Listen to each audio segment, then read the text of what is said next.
You're not. And we're live. It goes live like instantly. Goes instant live.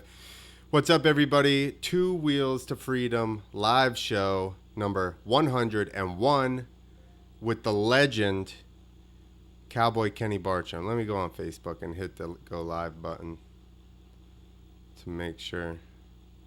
We're half live. YouTube again. YouTube's got their shit together, and Facebook is like, you know, they're finger banging or whatever's going on over there. Is it live on Facebook now? Dude, Facebook is such a piece of shit. And it well, we may be going let me see, hold on. Yep. Well, I don't know what you want me to do about that.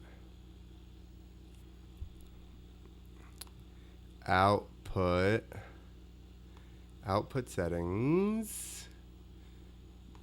We're live on YouTube, yes, like we said. Show Facebook posts. So here we're gonna see if I can. Oh, here we go.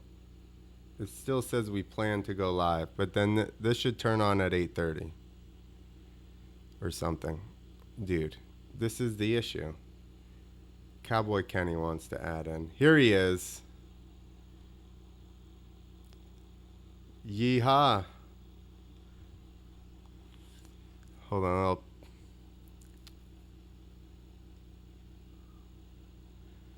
Facebook is a pain in the ass. Facebook's the only one. The rest of it's good. Yeah, exactly. That's why they're finicky. I don't think anybody can hear you. Let me patch you in here to the page. Cowboy Kenny. Add him.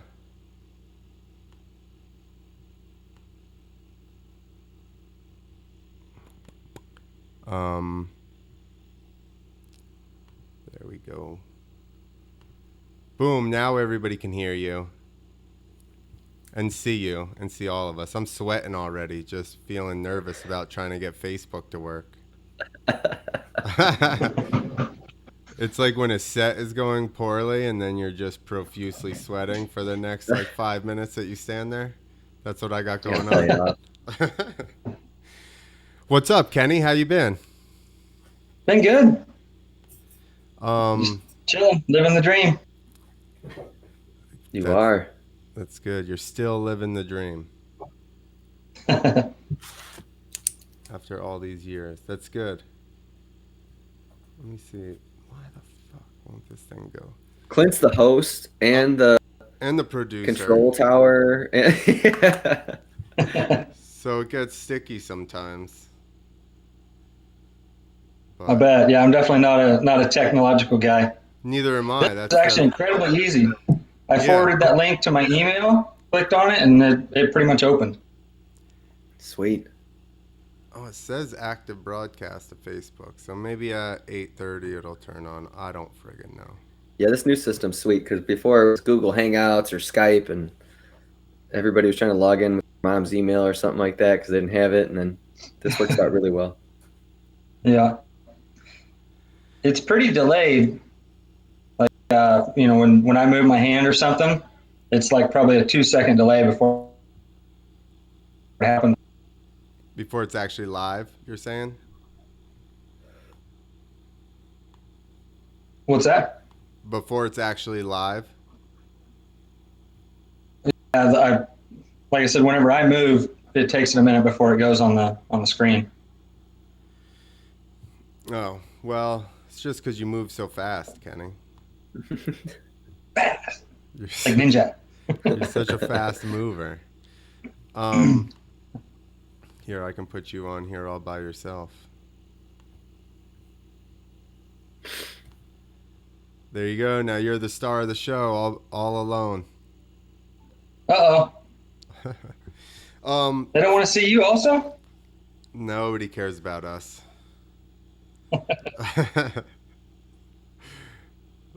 That's right. No, I mean we can switch back and forth. So what's up, dude? You've been have you ridden the whole? Did you ever stop riding for a period of time, or you just rode the whole time?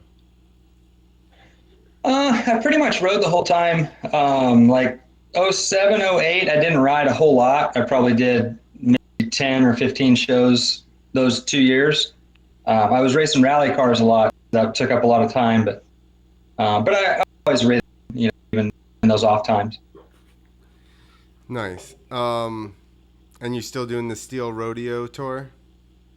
Yeah, yeah. Still running Steel Rodeo tour. Just putting on freestyle shows. We do a lot of halftime, entertainment type stuff. I At don't usually rodeos. do stand. What's that? At rodeos, right? We jump at everything. We do NASCAR races, music festivals, bike rallies, whatever. The name of the company is Steel Rodeo Tour. Got it. That's a good mainstay for us. I'd say probably 70% of our events are rodeos. But Got it.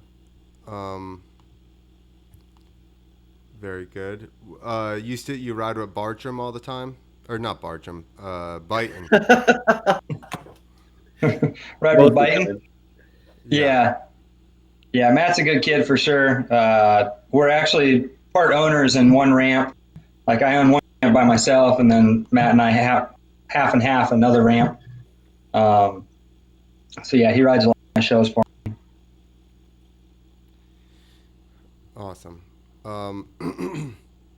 So let's go back, dude. I'm trying to get Facebook going.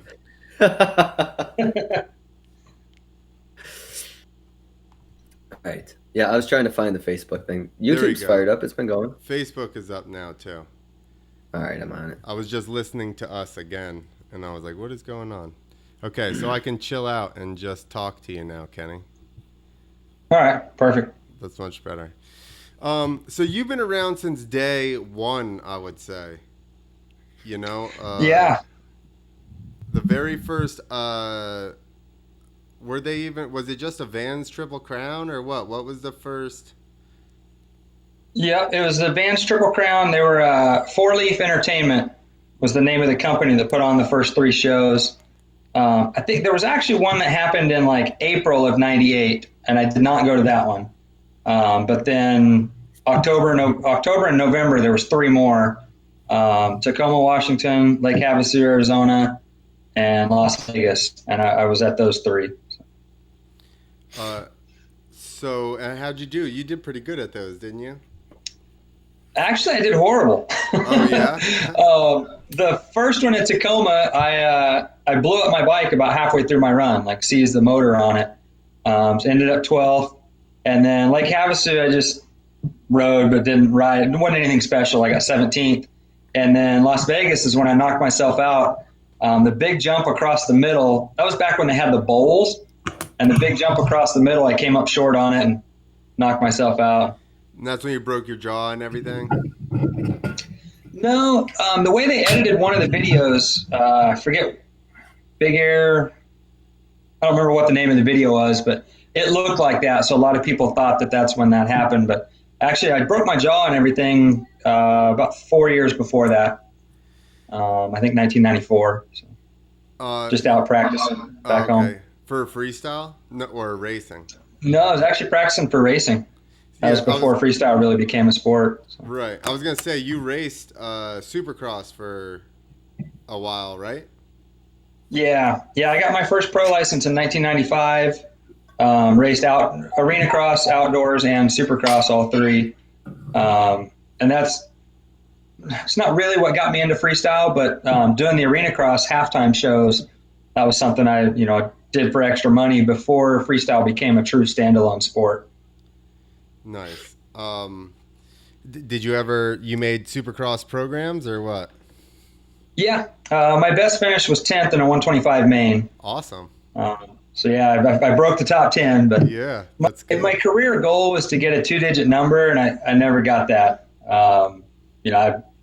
Back then it usually only took between 1 and 5 points, but I never. I got 22nd at an outdoor national. Ooh. You had to get 20th to get 1 point. So right. Yeah, I never got the 2-digit number, but did all right. And then, like you said, you were doing halftime jump shows and stuff like that, and that's how you ended up started, kind of like transitioning into FMX. A little bit. My uncle Guy Cooper. I was going to The get to people that that in put a on little the bit. all right, the people that put on the first few freestyle events was also the same people that shot the rodeo tour. So they came back to Oklahoma somewhere in the mid '90s and filmed Steel Rodeo Tour or Steel Roots. Sorry, the old Jeremy McGrath movie. Yep. And so I had a little clip in that from riding with my uncle, and I met those guys, and they actually sent me a video invite in '98 for the first event in Tacoma, and I turned it down. Believe it or Dang. not, it was a video of Clifford Adoptante, Mad Mike, and Tommy Clowers doing heel clickers and Cordovas and the tricks from back then. I was like, oh my God, those guys are crazy. I could never do that stuff. And so I actually turned it down. And then Travis Pastrana was in Stillwater riding before the RM Cup. We rode together for about a week or two, and he taught me how to do a heel clicker and talked me into going to the first event. I was hooked after that. Awesome. So you guys, you obviously, I guess, raced with, you knew Travis from racing, or he came down basically to ride at your uncle's, or? Yeah, he came down to ride at my uncle's. There's a big amateur national event in Ponca City, Oklahoma every year. And a lot of the top guys come to Oklahoma a week or two ahead of time and kind of get acclimated to the weather, and they'll ride tracks around the area. Well, my uncle was racing for Suzuki at the time, and obviously Travis is a Suzuki guy. So, yeah, that was a pretty good fight there. I came out to ride, just came out to practice one day, and Travis was out on the track. So Awesome. that's how we met. And then you guys just rode the rest of the week or whatever, and then. Yeah, it was kind of funny. I think I was 16 or 17 at the time, riding a 250 in the what's now 450 class, but 250 two-stroke, and got out of high school and went out to ride for the day. I was like, yeah, Travis is already down on the track. I didn't go ride. So I went down there, and it was everything I could do to keep up with him. He was still on an 80 at the time. He was 11 or something like that. I was like, man, who is this little turd? Like, this is my practice track that I ride every day. 250 pro rider. Like, I don't know if I'd ridden any supercrosses yet at that point, but I'm like, I'm a professional racer here, and this little perp on an 80 is outrunning me. And so we hit it off good. Just we both rode bicycles and skateboards and motorcycles and whatever. So. Awesome. Well, we saw where that went. He influenced you good, and then eventually he influenced you to blow your knee out, right? Yeah, well, I've been pretty fortunate on my knees, but he's talked me into a few other things that got me hurt. Yeah. That's why he never liked me, because he was always like, try this. And I was like, Travis, that's a bad idea. Like, I'm not going to try that. So he was just like, this guy's no fun. Right.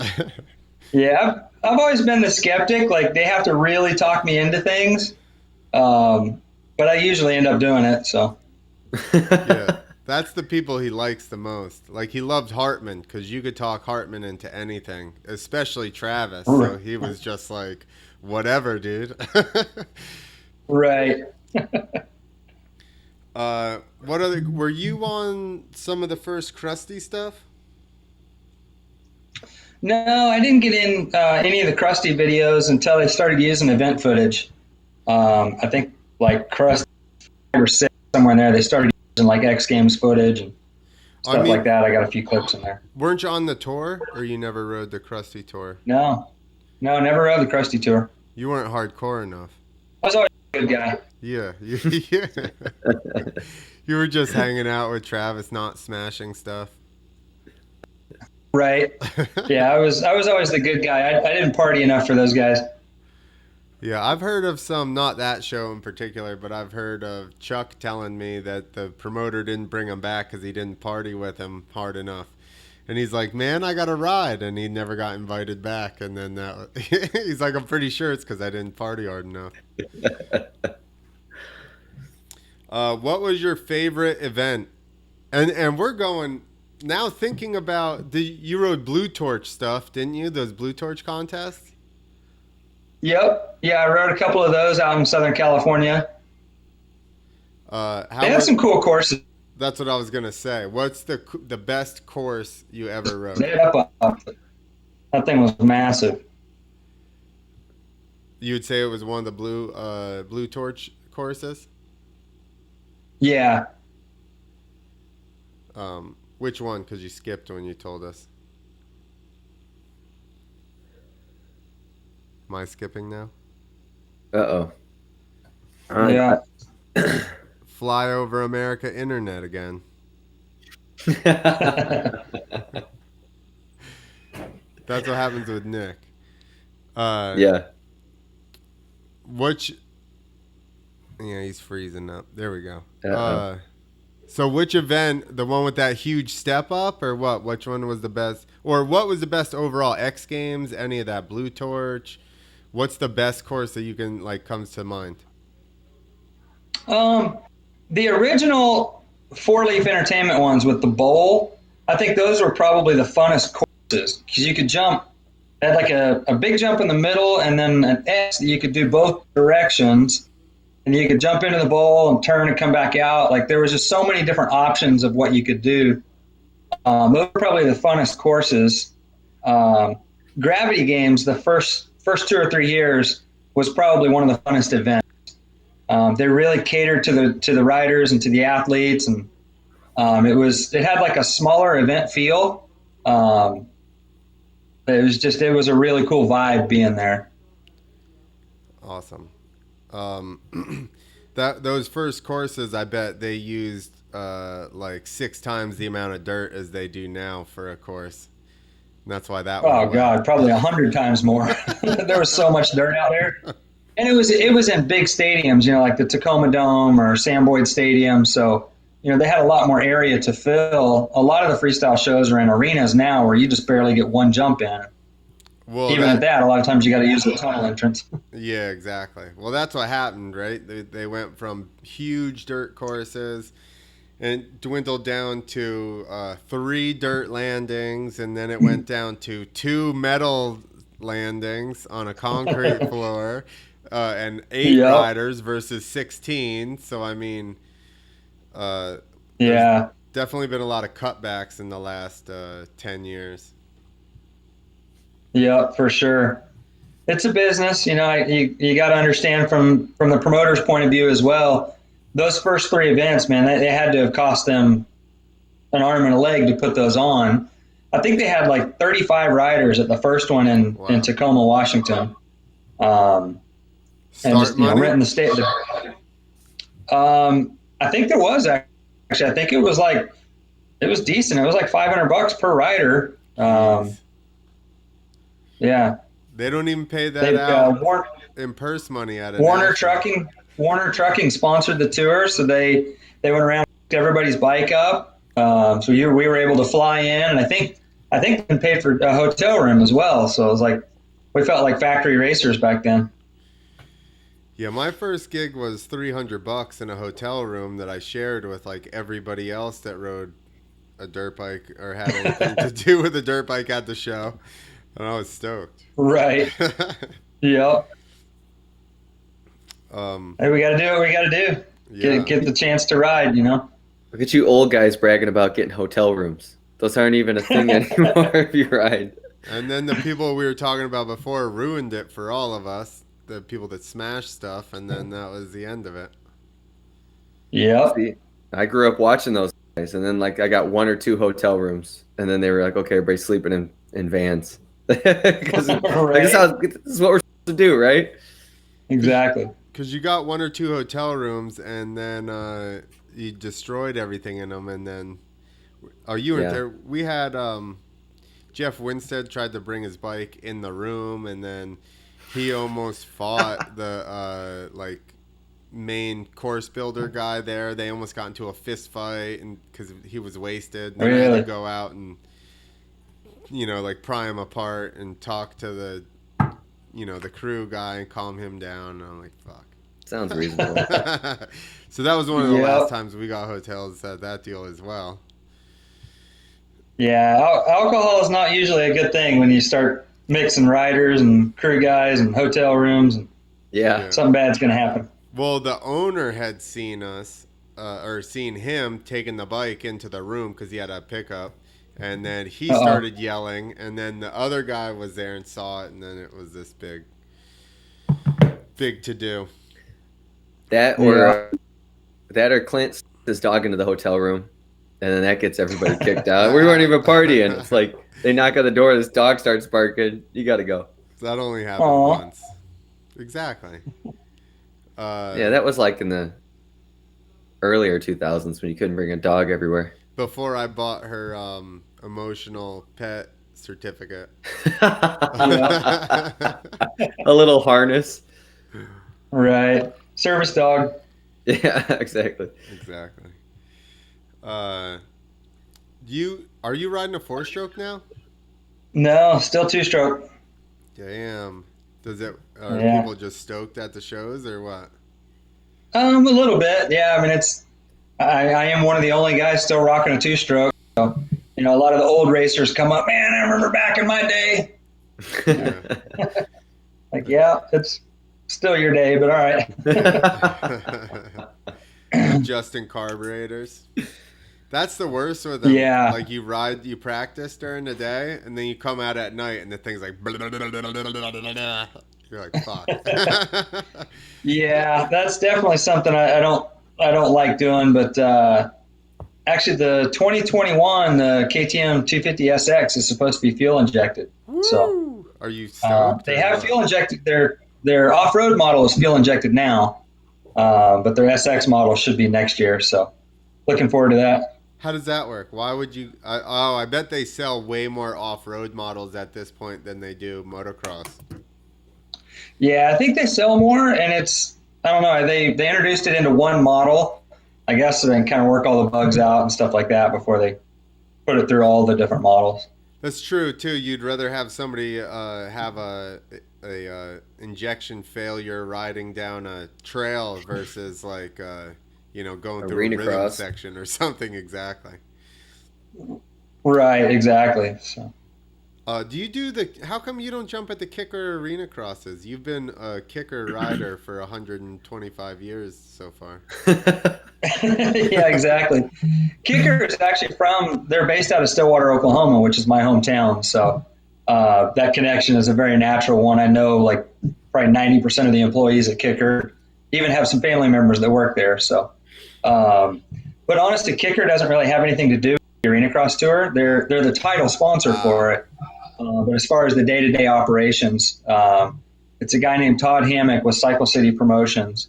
And I've actually jumped for him quite a few times in the past, but he's big on changing up his show. He's like, if I use you 1 or 2 years at a certain place, the next year I want to bring in something different. And so he does good. You always got to keep your show fresh. As exciting as it is watching freestyle, if you bring the same rider back year after year after year, it does get kind of boring. So I tell people all the time, they go, we're going to get 3 riders. Can we do a hour show? And I'm like, no. You can only do the same trick so many times before you're like, holy shit, this is terrible. Yeah. I can do an hour show. We're going to have 45 minutes worth of interviews and 15 minutes worth of riding. Exactly. I'm going to explain all the bits on the bike by the time we get done here. Right. It's so true. Yeah, I always just tell people, if you want to keep it a good, energetic show, the shorter the better, Yeah, Exactly. they're going to get the same thing out of it. Well, that was, you remember the original IFMAs or the ramp to dirt ones? They had 16 riders, and everybody had to qualify, and then everybody had it was like, I love freestyle, and by the end of the day, I didn't want to see another Rock Solid again. Like, I was just like, I get exactly. it. Yeah. 16 1-minute qualifiers, and then I think they took 5 directly to the main. So you had 11 guys that still rode a last chance qualifier, Exactly. and then an 8-rider main event. Yeah, you saw that run already. Yeah, dude. And you couldn't, at that point, you couldn't even really save any tricks. Everybody was good enough where, like, you pretty much had to just throw down. Right. Did you Yeah, ride talking about trying to keep a crowd entertained and whatnot for hours. I did put on a few standalone events for Steel Rodeo Tour probably 7 or 8 years ago, and promoter wanted me to go 90 minutes. Like that was the deal. Was we had to do a 90-minute show.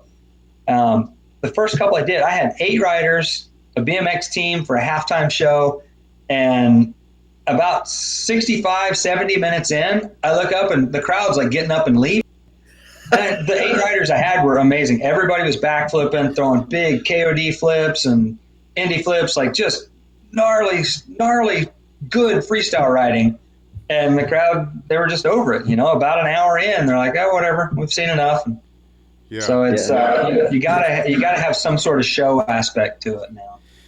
Listen, the circuses are whatever, but they yelled at me for doing too many backflips, and they were like, "Listen, the last jump is a flip, and that's it. Regular tricks, last jump is a flip." Right. They literally had told me they would like dock me or whatever if I did too many. I was like, "Okay, noted." No way. Yeah. Wow. Dude, they've been putting on shows for like a couple hundred years, probably. Exactly. They're like, it builds to a peak, and that's it. Yeah, that dude said, he's like, even if you end on a heel clicker, you got to build to it. He's like, this is, as soon as they get excited, he's like, pull off, you're done. Yep. They get it. Did you ride X Fighters? You rode some X Fighters, didn't you? I did, yep. Actually won the 03. I won the championship there. It was only 2 events, but I got a X Fighters championship. Woo-hoo. Awesome. Yeah, the more I was thinking about it, like, and that's why I wrote that one thing, like, you've just quietly remained a badass. Like, I feel like, I mean, I guess for a while you were rated fairly high, but I feel like you were probably always underrated. Like, because you were very technical. You rode the courses fast. You got in extra jumps. I think being able to ride the courses as fast as you as Travis did and still time the ramps and do your tricks, I think is a skill in itself. Like, I think that's why most people go so slow, because they can't go into it 100 miles an hour and still time it and do a trick, you know?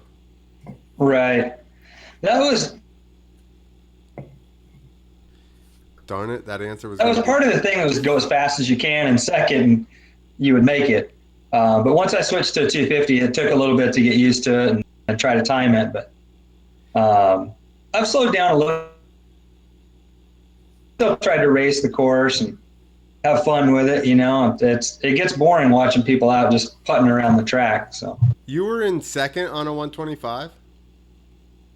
Yeah. Dang, screaming. Just wrapped or what? And that was the big problem. Was second gear, I could go 70 feet, exactly 70 feet. But all the 252 stroke guys, they wanted to push them to 72, 73. Back then nobody was really jumping even 75, but like 72 to 73 was where they wanted them. And I'm like, I can't make it. It's crazy that extra 2 feet, I just cannot make it. I tried gearing the bike down and trying to grab third, but those the old IFMA shows were so tight out of the corners, you didn't have a lot of room to grab third and then try to get set up for a trick. So it was better to gear the bike down and just leave it in second and just wring its neck, Yeah, make second a and then teeny it also bit made it where I didn't have to time it. Just go as fast as I can and go. You made second a teeny bit longer, like when up or what would have been down one tooth in the back or something? Yeah, I think I did eventually go down one tooth, but that was pretty much it. I left it. I didn't. Yeah, I don't crazy. I don't feel like there'd be enough balls if you went any more than that. You'd probably get one tooth out of it, and that's about it. Right. Then you got to start downshifting to first. It's like, well, at that point, you might as well upshift from second to third. Right. But you were on a Yamaha at least, so they had some low end. My last couple years on a 125, I was on a Honda, and it was the turd. Oh, yeah. Those were always a turd, huh? Oh yeah. Dude, well, they were You good. get off and push it faster. They were good until about 98, 99, and then all of a sudden they were just shit boxes. I rode arena cross. I had to use first in the corner and shift second at the base of the catapult and just barely make it. Yeah, it was gnarly. Yeah, that's scary. I didn't even know, and then my friend years later is like, if you had a Yamaha, you could just rode second through the corners. And I was like, what?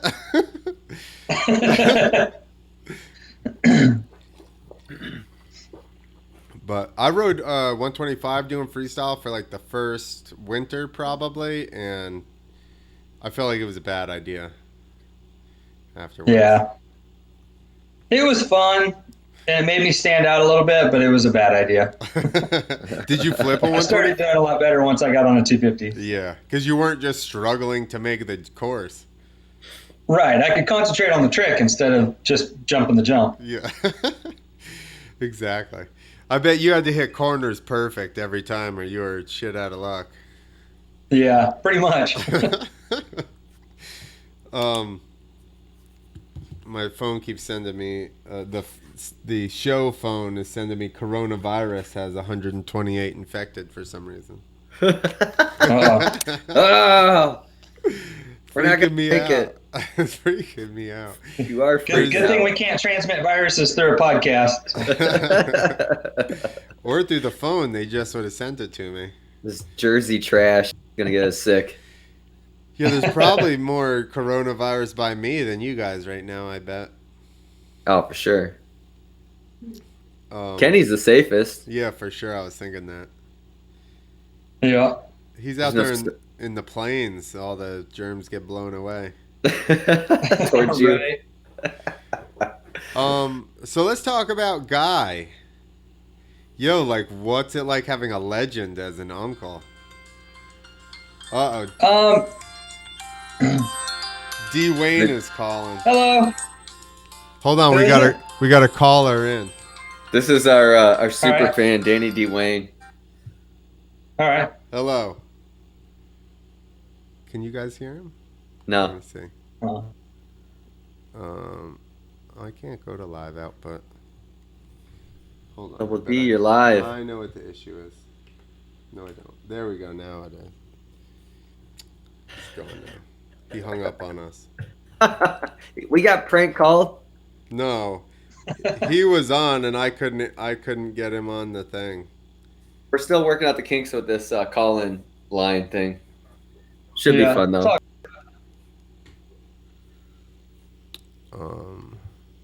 Now we're calling guests. Now we're calling him. Yellow. Oh, I know what the issue is. Danny. Yeah, what's up? There you go. Can you hear me? Danny, what's up? What's up? Do you want to ask Kenny something? Yeah, back in 2009, we went down to Jacksonville, Florida for the Supercross race. But Reed and Stewart were battling that day. And the Jägermeister had a freestyle team. Was he there? You're breaking up pretty good. Were you asking, was Mike Metzger there? No, were you there in 2009 riding for the Jaeger team at Supercross? Yeah, yes, I was. I did those in 2009 and 2010. No, were you there in 2009 riding for the Jaeger? No, we're hearing you. Like, this is like a time warp. Danny. Yeah, I remember. I remember him being there, like way back then. But I wanted to ask him. Clint thinks that hill clickers are the gayest trick. Does what trick does Kenny kind of think that is kind of lame? What's that? What is lame? I say that heel flickers are a gay trick that was lame since like 2001. Nobody should do them unless they're in backflips. It's coming in a second time, that Clint. was lame since like 2000. Are we still echoing? Is that what's happening? Coming in a second. I don't know There how you to go. alleviate that. So he says Clint's saying heel clickers are the gayest trick, What do you which think? I find offensive because that's the first trick I ever learned. That's Well, why. I think it's probably the first trick that most of us learned, which is why it's gay now, because we learned it 45 years ago. Exactly. There you go. No, I mean, everybody's got to start somewhere, though, you know? So even kids nowadays into freestyle, that's probably one of the best tricks for them to start with. So, you know, it's definitely not a high-scoring trick at a contest or anything, but it serves its purpose, I'll put it that way. I've done heel clickers that have gotten more noise from the crowd than a couple other tricks. That's true. I mean, depending on how you do them, heel clickers, that you get off the bike, your butt's separated from the bike, and so you know some of the little technical saran wrap type things, and Yeah. you know a crappy cliffhanger where you're squatted down. Sometimes a heel clicker will actually look better than those. So I agree. crowd seems to they just want separation from the bike. They don't know anything about the technicality of stuff or the difficulty or how long a trick's been around. They just want the body separated from the bike, and that's pretty much what they want.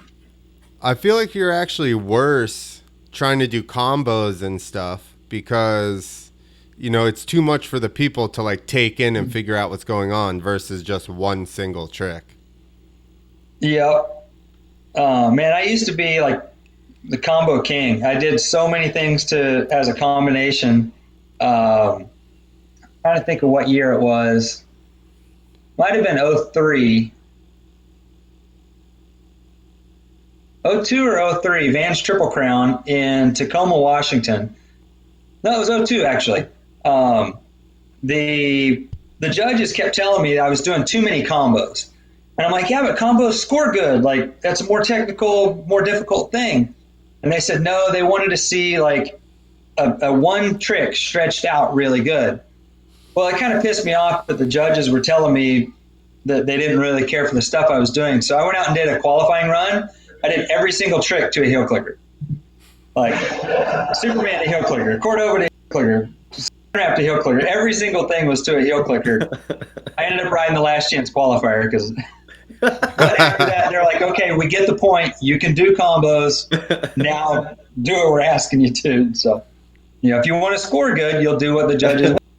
If you want to ride for yourself, you're going to be stuck in last place to combos. So, so I kind of changed my riding style at that point to not do so many combos and be more fluid and smooth with it.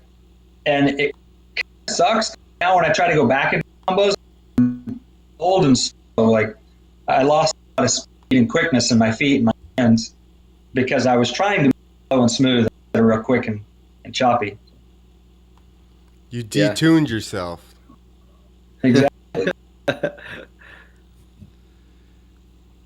I'm posting this shit to Facebook. He's working on it. If I did a saran wrap, like a heel, heel clicker saran wrap, however that goes, and I just did it slow in practice, like just goofing around. My buddy's like, that looks so fucking cool when he slowed it down like that. I'm like, I've been trying to. All right, I'll do it slow.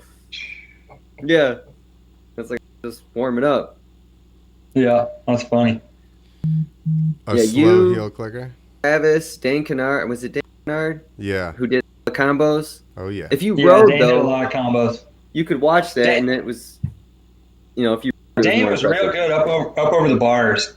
Mm-hmm. That guy was so flexible to get his feet, like quick with his feet, and like I always struggled to get my feet up and over the bars. Like I could do it, but it was like as I was getting my foot up. Dane and a lot of the younger kids, we were all the same age at that point, but the skinny, scrawny, they could put their feet up and back and forth all they wanted. It was easy. Yep. What bars do you run?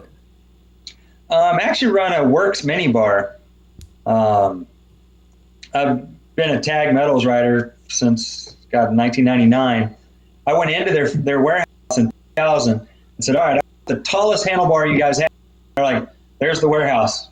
So I literally went to their warehouse. I laid every single handlebar they had, and the the 80 bars were about a quarter inch, almost a half inch taller than all the full size bars. Well, I actually grew up riding in the trees, riding cross countries and enduros. So I used to chop my bars off anyways. Yep. So the fact that they were, like 3 or 4 inches narrower didn't really bother me. It's less to have to get my feet around doing saran wraps, and they were taller. So yeah, and I actually still to this day I run a Works mini bar. I've always I've just put the first set of bars on my bike that I haven't cut because I always did, like, I'd always go for tall and narrow. I like same thing, right in the woods. I'm tired of breaking fingers, so you start cutting them down. But I finally put the first set on that you have not cut. Yeah, and it actually didn't feel terrible. And like I went from these Matt Rabeaus, which are like super tall, and then I put on a pair of like Wyndhams and didn't cut them. So I felt like I was, and I put on a normal seat again, and I felt like I was like going over the bars. But after a couple laps, it started feeling right. But it took a little bit. Yeah. Wow. Yeah, different deal. I tried mini, like 80 bars back in the day, the mini high or whatever. They're just regular minis or / quad bars. And I did it for like one day and I was like, I can't do this. Yeah. It felt like, when the kids ride the BMX bikes and their hands are all the way in on the curve. Yep. Right. That's what I felt like. I was like, oh my goodness. That's how I felt like with short bars. It's always like I'm running out of room for the levers and the perches and all that. They end up all kinked up. It was tough whenever flip levers came into play. And I run the handguard, so depending on which model of handguard I have at the time, they have an extra, basically a perch. So you got a clutch perch, a flip lever, and then the handguard, and then a kill switch. And it's like, it's just solid from the. It's solid from the grip all the way to the curve. Yeah. I used to do. Did either of you guys ever do the extended grip on the left-hand side? Nah. No, I never did that. It was totally unnecessary. It's like cutting your fenders. Yeah, in the beginning that was necessary, and then that was one of those things, kind of like a heel clicker. It was necessary back then. Now it's just gay. Now, exactly. Yeah, why are the Australians going back to cut fenders? What is going on here? I like it. I kind of do too. I haven't even noticed. Yeah, a bunch of, I think Clinton Moore, Adelberg, like they got like cut fenders. And I'm going, you guys are not even anywhere near your fenders at this point. Like, it's totally unnecessary. Just looks cool. They're trying to relive the Kenny Bartram days. That's right. I never cut my fenders off, actually. I say that. I cut the rear about 1 inch on the, I think it was a 2002 KTM. Very important, that 1 inch. Otherwise, you'd have been fucked, dude. It was, actually. The KTMs back then had a super long rear fender, so I did chop it just a little, but I wanted it to still look like a race bike. And honestly, at the time, I was still racing, every other weekend or whatever. I'd go out racing. So same suspension? Yeah. No, come on. Yeah, run what you brung. That's what I did. How many times did Especially if it was like a supercross or arena cross, it's pretty similar suspension to the freestyle. Racing outdoors, that sucked, but yeah. Or outdoors suspension on a ramp. Like, you're just dragging toes up the face. I did that. Same thing. First year or year and a half, and an ramp to dirt IFMA, and I drug my toes up the face of it. I felt them go brrr on the grate, and I was like, holy shit. Yeah. I moved my feet back on the pegs after that one. I bet. I was like, I think I'm too far forward here. You stop and grab a screwdriver and turn every clicker all the way in. They already were. Go. They were already buried. Uh-oh. It was still too soft and fast. Do you do rodeos still? You mean, actually, I don't ride any livestock in the rodeo, but we do freestyle at them. The trick of rodeo. Oh, I was like, he already said like 70%. Yeah, no, the rodeo trick. Yeah, the rodeo heel clicker. I haven't done one of those, and God, it's probably been 10 or 12, maybe 15 years. I'll allow that as well. Listen, heel clickers upside down and rodeo heel clickers I'll allow.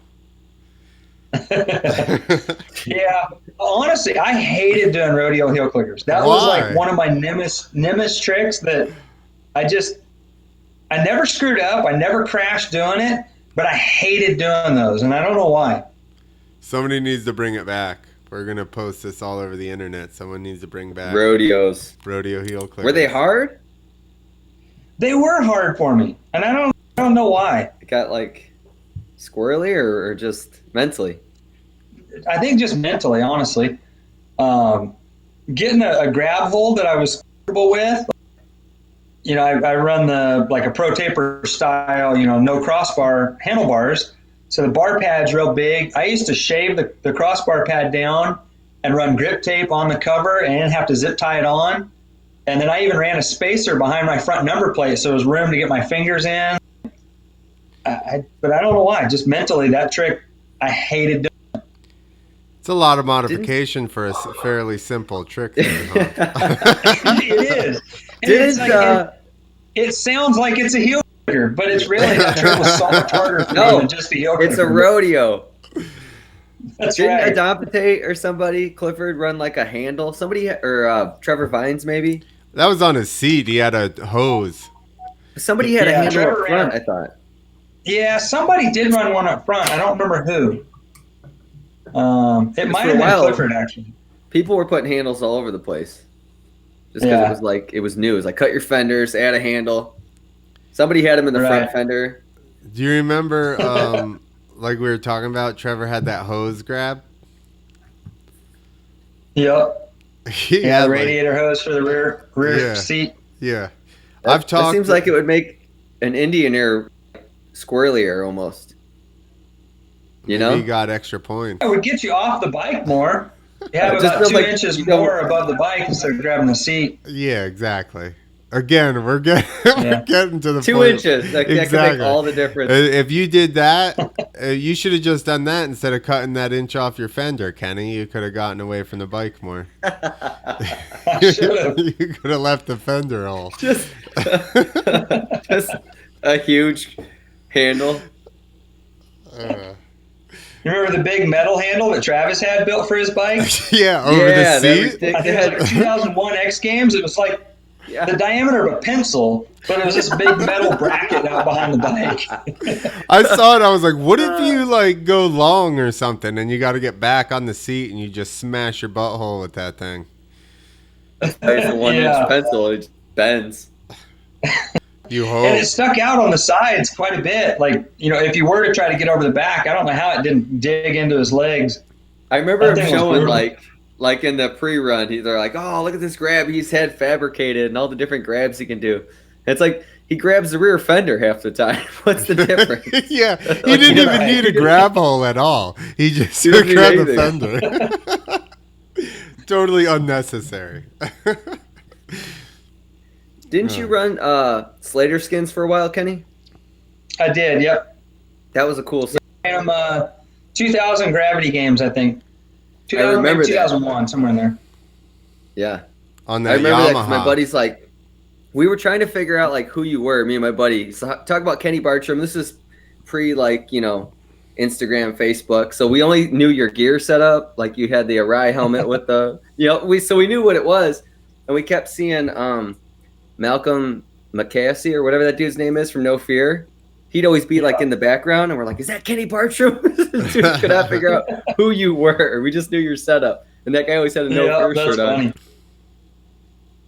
Yeah, what happened? Where'd Malcolm go to? Like, I'm sure he's still doing stuff, obviously, but like, I haven't seen him in any dirt bike stuff. He runs Ethica Underwear now. He owns Ethica, the underwear company, and I don't know if he still has anything to do with the motocross stuff. Like for a long time, he worked for Alpine Stars, but I think he's just Ethica now. Nice, just slinging enough underwear that Doesn't matter. Right. It's that as far as I know, the company's doing good. He probably is not doing a whole lot other than kicking back, enjoying some royalties, maybe. Sounds good. Good for him. Yeah. Yeah. What else do you got? Do you do anything else besides the shows, or? Yeah, I'm doing a little bit of everything, but stunts in the movie industry is kind of my primary focus. I'm actually living in New Orleans. Like, I still have my property in Oklahoma, but between New Orleans and Atlanta, there's a bunch of film work going on. So I've been down here about 5 years now, just trying to do stunts in the movie world. Nice. What movies have you been in that we would know, or that people would know? Jack Reacher, Logan, and Jumanji. I got to do quite a bit in those three.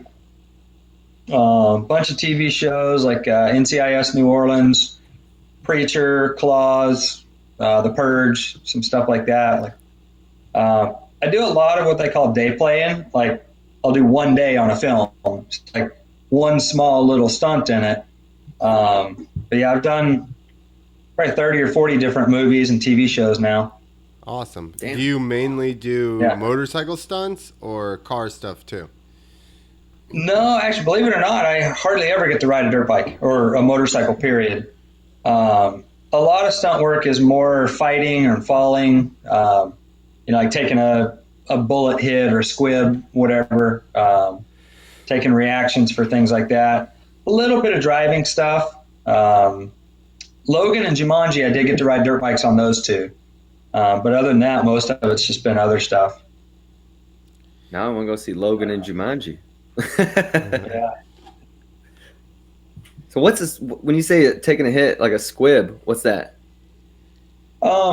When like a bullet hit, they obviously are shooting blanks, but then when they shoot you getting hit, it's like basically like a Ziploc baggie with blood in it, and it's got an electrical charge that pops, and so that's what gives it the effect that you got shot. But then you have to take the reaction to match it. Okay. If you get shot in your left shoulder, but you spin with your right one first, it's going to look weird. So, you have to know where the squibs are and just little things like that you'll take the reaction and fall to the ground like you're dead. It's not like it's a huge fall 20 or 30 feet, but you're still hitting the ground. So do you feel anything when those go off? A little bit. It's remember those old like snap pops, like that you throw and they pop, or you can hold them in your hand. It stings a little bit when you hold them, like not bad, but just stings a little bit. Well, it's basically like that, but up against your skin. Oh, okay. So something we wouldn't know. We're not in the movies. It's crazy. Yeah. It's pretty cool learning what goes into them and how they shoot different stuff. Like I started watching movies differently now, going, oh, that was done into a pad, and then they change the camera angle and get the guy hitting the ground here. I never used to be able to tell what was computer generated and what wasn't, and so little things like that I'm starting to pick up on now. But it's a pretty cool industry. It's like anything. There is a whole science behind everything to it. How did you get in? Yeah. So when you do.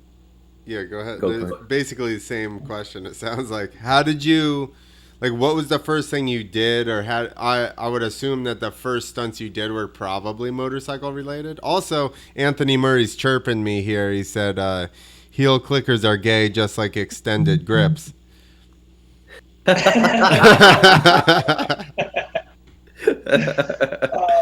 I got to do the original Fantastic Four back in 2004.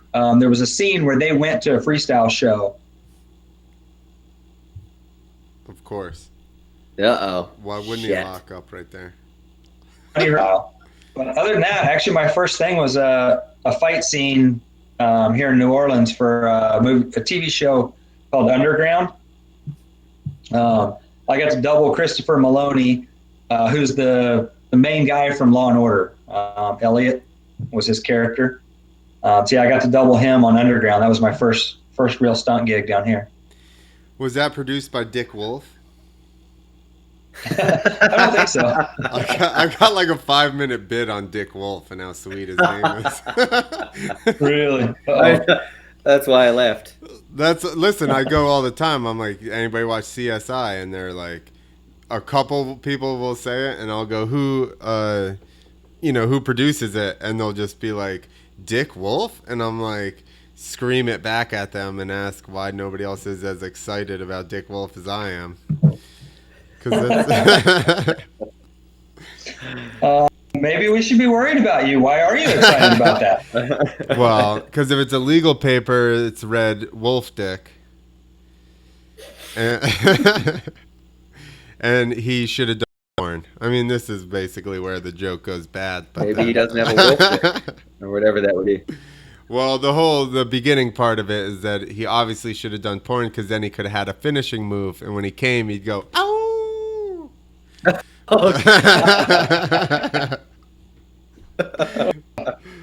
It goes much deeper than that, but we'll just leave it there.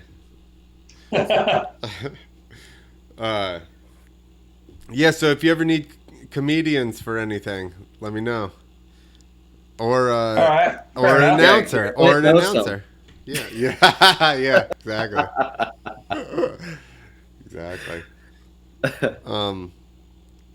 Yeah, I'll harass your... I know how to talk to the crowd and make fun of them without them getting too offended now. It's a good skill to Yeah, have. that's tough to do nowadays. Yeah. You can just look at them and they're offended. That's true. I We've would already imagine offended everybody just with this podcast. in the comedy world, I feel like motorsports people are much easier, as long as Yeah, that's true. yeah. People are still telling us our grips are gay without even realizing anything. Dude, the guy from Todd Lyons that owns SE Bikes now, he has dick grips and he sends them to people that are assholes. It's great. Oh, that's funny. He's like, should I send this guy dick grips or what? Like, I'm like, dude. That's good. Whatever it needs. Lighten up a little bit. Yeah, I would love to just switch somebody's grips for them. They just show back up. There's just dicks. No, but on you got to do it like between practice and showtime. at the show, so they show up at the show and there's just dick grips. Hold on your dicks. Oh, man. You get them some real fat dick grips so they're uncomfortable. Just black dick grips. They hang off like an extra like 4 inches and just dangle around. I can tell already this is where everything starts to spin out of control. Yeah. This conversation went way downhill real quick. This is I can't believe it took so long. Is it, what are we, an hour in? That seems Normally, like, we're 10 minutes in. because Kenny's drinking vitamin water over there. He's not helping us any. No, I got this. It's sweet tea in there. It's All right. sweet tea in there. Got the sugar rush going. Do you drink beer? You have to. No. No? You No, drink vodka. I have, but You drink vodka. no. I don't like drinking. Whatever works. You're just Yeah. Everybody always said you have to acquire the taste for it. And I'm like, why do I want to? Yeah, it's, true. It's Listen. expensive. You guys feel like crap the next day. Like it just, I don't know. I've never been into it. You don't do anything? You're just straight edge without having... Do you got 3 X's tattooed on you anywhere? No tattoos, no piercings. Sometimes he rides without an airbag. He's so he's so The straight internet edge. will tear you up. Yo, he's so straight edge. He wouldn't even get the tattoo to explain that he's straight edge. That's right. I like that because right now it's like if you don't have a face tattoo and smoke meth, you're like you're Straight a nerd. edge. Yeah, yeah, Right. you're straight edge. Kenny's the new not straight edge. When Christy, my wife, found out I had a tattoo before she was my wife, obviously, she told me, she's like, you're just a stereotype now. You're just like everybody else. Yeah, it's definitely rare to find somebody without a tattoo now. I know. I wish I didn't have one, but I do. So I didn't even... Yeah. Where is your tattoo? What it's do on you my have? leg. That's why. What is Just it? my last. All right. So my buddy bought a tattoo gun. Did on it eBay. and it looks like Dino's homemade tattoos? That's when I met Dino's brother the first time. We were doing a show and he was there doing something. He's like, check out this tattoo on my leg. I'm like, check out this tattoo. I did this myself. We both had like jailhouse tattoos. Our Oh my one God, friend from Tennessee, him and his brother will get drunk and just tattoo their own legs and each other's legs and stuff. And they're like, Yeah. He's what got it is? rat fink on his leg. He's also got a chicken hanging from a noose so he can say his cock hangs below his knee. They're fucking funny though. Dino and Andy's are funny. Yeah, they don't give a fuck. No. They had a tattoo gun out on Burnett's tour back in like 2000, 2001. And they would tattoo each other every night, you know, take turns, give whatever. They tried to get me to get one even with no ink in it. They're like, here, let's just give you one with no ink. And I'm like, hell no. I'm not getting anywhere near that tattoo gun. The hepatitis machine. I'm not touching Exactly. it.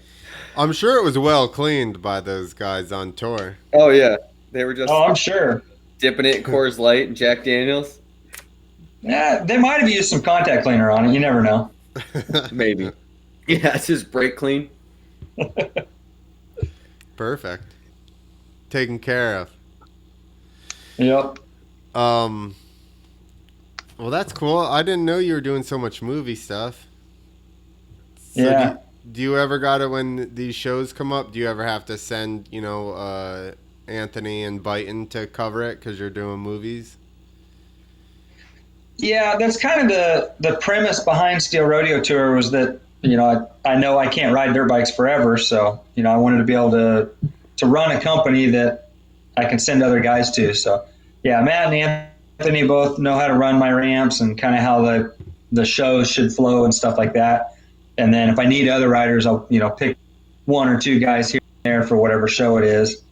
So the way I have it set up, I don't have to go to them.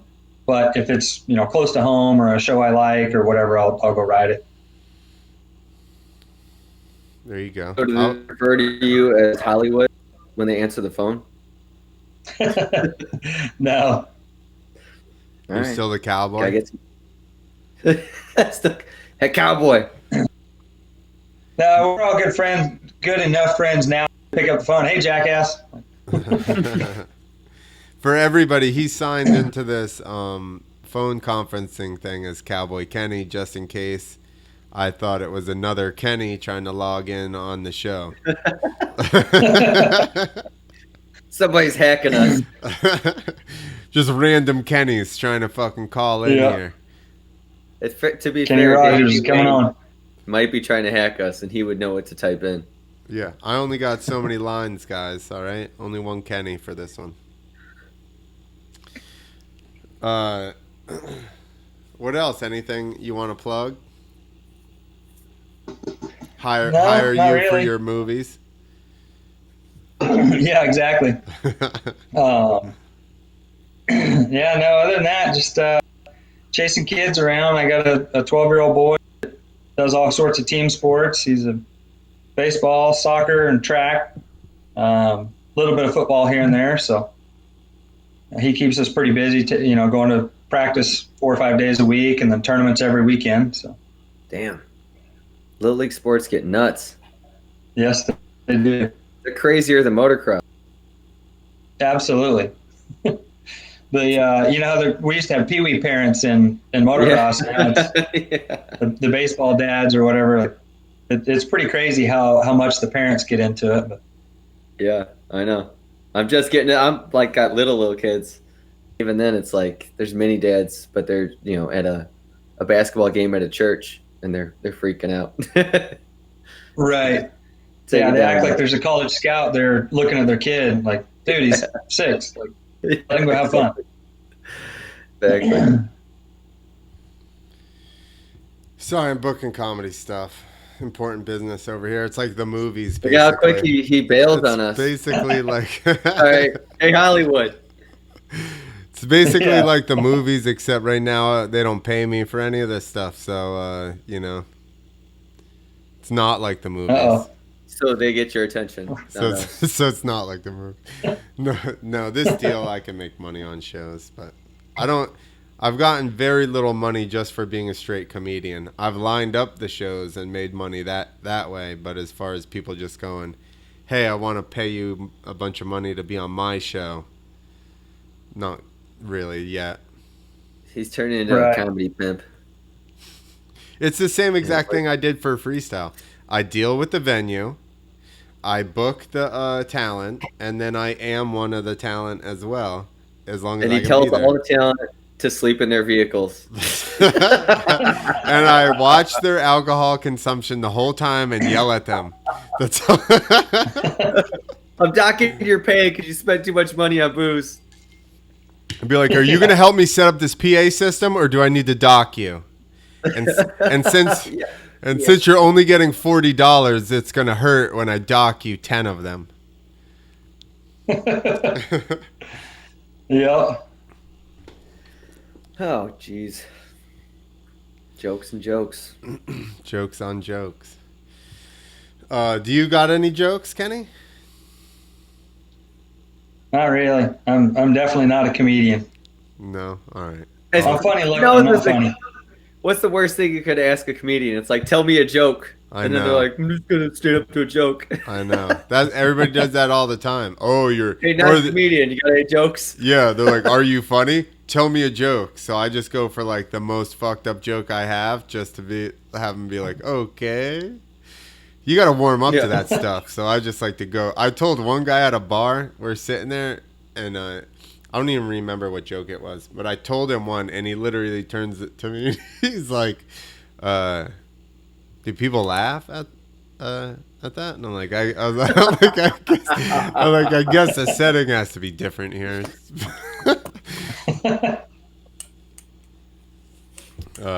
So It's like when you tell your girlfriend, you're like, check this trick out. And then you do a heel clicker. And she's like, people like that? Dude, Yes, they do. people like heel clickers. 20 years ago, it was cool. That was a fucking solid heel clicker. You don't understand motocross. Get up. Oh, go home. Exactly. There are 11-year-old motocross racers doing heel clickers at the track. That's all I need to say. I know. Yeah. When I do one, I remember when I was 11, and I'm like, yes. It brings you back to the best time of your life. Yeah. I like it when people are like, dude, high school was the best. And I'm like, what are you doing now? Like, what are you doing? What is going on in your life that high school was good? You want to go back? High school was doing time. I was like 4 years. I can do this. I can make it through this. Right. So back to Guy Cooper. We never really talked about him. Oh, yeah. You got interrupted, huh? Yeah. That's right. D. Wayne called Double D. in. He is like when I the first Supercross I ever saw was Dallas '89. And then that was the only one I saw that year. And then the following years in '90, I started recording all of them. And your uncle was just a fucking maniac, jumping everything. He was basically like Stu back in the day. Like, it's stewable. It was like the same thing with the Guy. Like, if it could be jumped, Guy was the guy that was going to send it. And Yeah, absolutely. arguably, what is going on over there, Randy? And arguably, one of the founders of like the Big Whip movement. Yeah. I mean, he's definitely a legend in the sport, you know. I definitely took it for granted. Growing up, I went to a lot of the Supercrosses, the close ones. We went to Dallas and Houston. They had Oklahoma City a couple of years. Obviously, we went to that one. That was close by. But it was, Which he almost like I won said, that one time. He did. He almost won that one before he cartwheeled end over end. Yeah. Went home with a concussion that night. But I owe a ton of my career to my Uncle Guy. You know, riding with me, he never really took me out and like did drills with me or anything, but just to go ride with somebody like that was that much better than me. Um, Learning the industry, the ins and outs of it. He threw my name out as references a lot. I basically grew up around his house, helping sweeping the shop and cleaning floors and stuff like that, and then we'd go ride. So I learned a ton from my uncle. Yeah. I forgot what I was just gonna ask you. So that had to have been sweet being around. Your volume's still down, Nick. That had to have been sweet being around like factory. Basically, I mean, he was one of the factory guys back in the day, and that experience had to help. And just his riding spot. Did your dad race? You cut out there. What? Did your dad also race? I can't imagine your uncle's friggin' Guy Cooper and your dad didn't ride. Well, my dad rode a little bit. Believe it or not, my mom is the one that rode. My mom and Guy are brother and sister, Okay. and my mom is one of 8 kids. All 4 boys and all 4 girls all rode motorcycles. How'd they Mom afford didn't that? race a whole lot, but she rode. And that's how my mom and dad met. My mom was working at the motorcycle shop. My dad came in to buy a bike. That's how my parents met. So yeah, it was a family thing. Awesome. I don't know why I just assumed your dads were. Your dad was his brother. Clint's a sexist. That's right. I'm sorry. Yeah, no. No, that's why my last name is Bartram instead of Cooper's, because my mom was Guy's sister. I'm not good at math.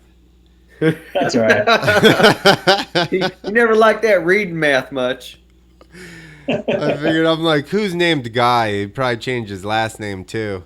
It's just so made up name. That sounds like a fake name. That's his racer name. It's really like Steve Bartram. Right. Stevie B. I don't know why that never came to my mind that they have different last names.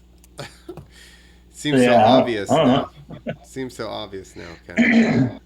I'm sure that's something that's kept you up late at night before. I wonder if it's Kenny's mom or Kenny's dad that's Guy's related to Guy. No, clearly it wasn't, because he obviously assumed Glad it we was cleared your it up. dad. Well, it's, He was set on it. don't you feel more comfortable that I haven't researched you that much, Kenny? Yeah, you're not too stalkerish yet. Yeah, exactly. If I knew too much now, you'd be like, what the fuck is going on here?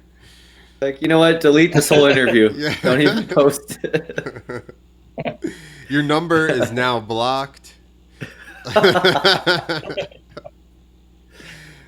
So do you still ride on, is that where your foam pit and stuff is? Is that on Guy's property? Or you bought your own land? No. Yeah, I bought my own land. I've got 160 acres in Stillwater. It's 4 or 5 miles from Guy's house. It's down dirt road. I can ride over there if I wanted to. But there's 3 or 4 different spots to ride in Stillwater. They're all fairly close together. So. You said it's down a dirt road, but in Oklahoma, it's just called a road. Yeah, exactly. If it's paved, I-20. it's a highway. That's right. Hell yeah. Do you guys have CRs, county roads or country roads or whatever the fuck it is? No, you guys got some weird lettering system, don't you? I don't know. All of our roads have names. I think they do have a lettering system. Like if you look it up on a GPS, it's a different name on the GPS than what we actually call it. But most of ours have actual names. I thought you guys just called it the damned old road. Yeah. Go down there to third by the big oak tree. You're going to turn left. Exactly. Fourth. Exactly. There's a bunch of cattle on your right-hand side. You gotta turn to Hell, that's Navajo every intersection Nation down and there. take a left. There's a meth lab You're going to keep going straight. Don't stop. Dude, I once took a shit next to my truck in Don't stop Oklahoma. unless you want to. I was coming back from Texas after missing the ramp and breaking my heel, and whatever I was taking for my heel fucked my stomach up bad. And I remember looking at the GPS, thinking like, okay, where's the next gas station? And I was like, I'm not gonna fucking make it because Oklahoma's more spread out. And I just hop out the passenger side of my truck with fucking a broken heel, sprained ankle, and I'm taking a shit. I look back, there's literally a cow like off the side. It's fenced in or whatever, just squirting, losing a sock.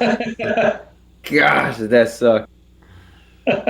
I did drive with my left foot. I was like, hey, we're the only ones supposed to poop out here. People aren't supposed to do that. He was judging me the whole time. I'm like, you're a fucking cow, dude, or whatever it was. At least you were making patties the same as him that time. Versus This was not. This was. I might as well just thrown up, dude. It was fucked up. It was bad. Favorite bike? I guess you're still riding two strokes, but like favorite ones that you had. Still riding two strokes. Like an old Yamaha. Probably 125. Yeah. I still have a 2005 KTM 125. Pro Circuit did the motor on it way back in the day, or back in 05, and that thing rips. It's one of the fastest 125s I've ever ridden. So I kept it at the end of the year just as a moto bike and kind of a play bike. You can make 73 on that one. Yeah. I probably could have, actually. Dude, I rode and I'm sure it was just whatever. Maybe Murray had it built for double flips, but I rode his, he had a YZ250 done all up by Pro Circuit. And the fucking thing came on super hard and then just signed off. So there was a ramp 73, but the landing was super tall. And I had to get like charged at it real hard and back off and save motor and go through it. That's the one, Nick, did you ever see the video where I did that knack flip and come off the bike? Yeah, that's that bike. Yeah. Yeah, I crashed the fuck out of his bike. I think Rossi was riding that bike. We were doing a show at Green Bay, and I was on. So when you guys were talking about 125s and 250s, I was always on a 254 stroke, and it was Murray and Rossi, and they were both. Murray was on his bike, which is always ported and polished and all that shit, and Rossi was riding one of his bikes, which it might have been that same one, and we had the ramp coming out of the corner at 70 or 72 or something like that, and I was like, okay, I'm good here, I'm maxed out, and then of course they're the guys flipping, so whatever they want. And Rossi and Murray are arguing over like 3 feet. And they're like, no, but they're backing the ramp up into the corner. And every foot they move it, I'm like, fuck, dude, I'm getting this much closer to like not making this thing. So the whole time you guys are talking about 125s and 250s, I'm like, that's exactly what was happening, except they were on Murray's bikes, which are always tuned up. And by the time, I remember like, sometimes it would hit good on my bike, sometimes it wouldn't. I remember just like, nosediving the whole way, just panic revving, and I just left the stadium for a little bit. Like I'm done with this little bit of a run. We did like that. A mic drop, you just end Oh, the whole way out. I'm like, I'm gonna wake up at the end of this, and I landed. And I'm like, fuck this, I need a minute. I'm done with it. We were doing a circus one time, and we started back in the. It was actually I'd separated my shoulder, and I hadn't ridden for about 2 months, and then basically the doctor told me I should wait another month, and then 2 hours later I flew out for a circus the following day, and we're in practice, and I'm with Dan, and he's on a 450 and I'm on a 252 stroke, and we're backing the ramp up because it's like in a weird building, and then we get to a point where I'm like, if we back the take off Jesus Christ take off, back up anymore, like, and we shorten the running, like I'm not going to be able to make it. So we back. He goes, "Nah, man, it's all right," and back the fucking thing up. Yeah. And I ran at it a couple times. I'm like, my bike either kind of lugs or it spins on the rubber mat. And I got straight at it once, and my bike spun the whole way up the rubber mat, and I was like, fuck it, I'm committed, and decked the shit out of it. And the guy from the circus is like, same thing, I hit it once, I rolled off the floor. And he goes, "You're not going to jump it again?" And I'm like, "No, I'll just deal with it in the show, I guess." And he's like, "Well, let's just move the fucking setup that way, like 10 feet." And I said, "That's what I've been saying for fucking like 10 minutes here," but he don't want to do it. And he's like, "Well, now you're dealing with me." So we pushed it that way. So I hadn't ridden for 2 months. I jumped the thing once at the final gap. And then before we pushed the whole setup like 10 or 7 feet, I think it was, towards the landing. And then I didn't ride it until the show, and 8th jump was a backflip. So I was like, all right, here we go. There you go. But it all That's worked. riding with Dan. I'm not dead, Yeah. so it all worked out. Yeah, sometimes having a bad practice makes for a good show, actually. Yeah, I used to always have to jump everything and then get away from it and chill out. And then when I go back, I'm all right. But like the initial one, usually, unless like I just gel with the course right off the bat, I'm usually not that good with tricks and stuff. You know what I mean? Until I go away from it and then come back. And it's kind of like, I don't know, I'm able to process it or something, and I ride the course better normally. Right. I totally agree with that. A lot of times I'll do that just at practice. I'll kind of take a break for a minute, take your helmet off, just chill, talk to somebody for a little bit, and then go back and ride again. Exactly. Get the course down, get comfortable on the jumps, and then step away and then go, okay, and then go out and start, doing tricks and stuff like that. Yeah. I don't know why that is, but yeah, I think a lot of riders are that way. Your second practice in the show, I think it's because of the crowd and the energy and stuff like that. But even to go out and ride the second practice, you almost always feel better than you do the first practice. I almost think some of it's probably nerves of first hits, and then once you get all that out of the way, and then you can go back out and you just know where to turn and everything, it's easier. You're already kind of, I think it's probably a lot of it is also like anything. When you practice something, you get better and better. So once you ride that setup, when you go back to it, it's kind of muscle memory already.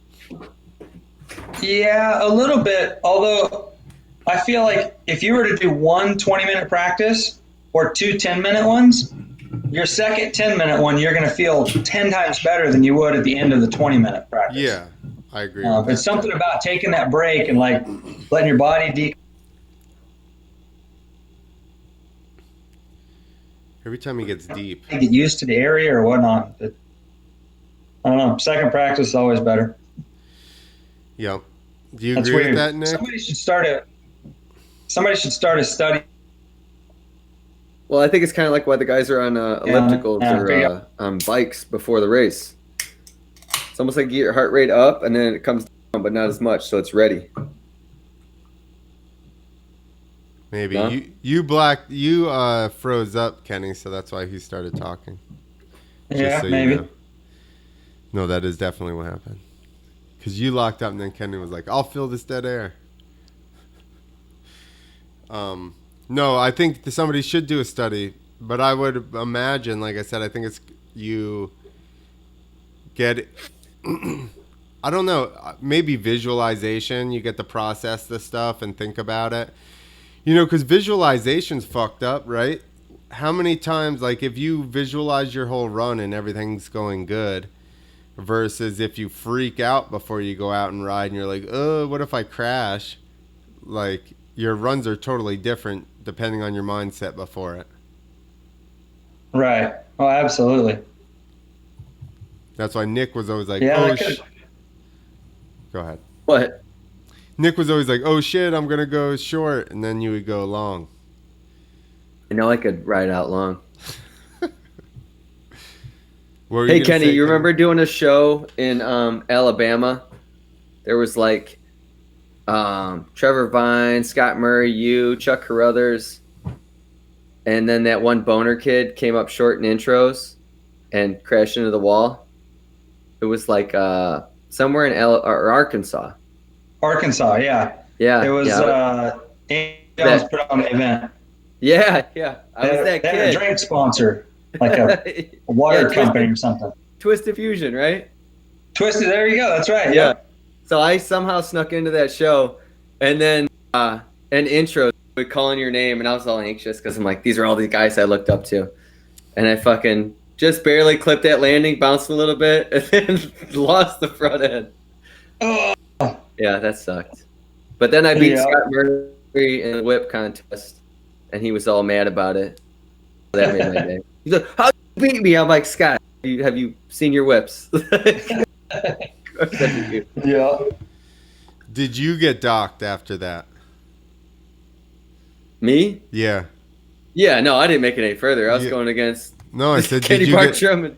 He docked your pay after that whip. After he lost whip. I wasn't contest. riding for Scott. I was riding for Dan. You for sure would have. So then gotten. I was talking shit. I would have ridden for free just to beat him. I would have stolen his gloves.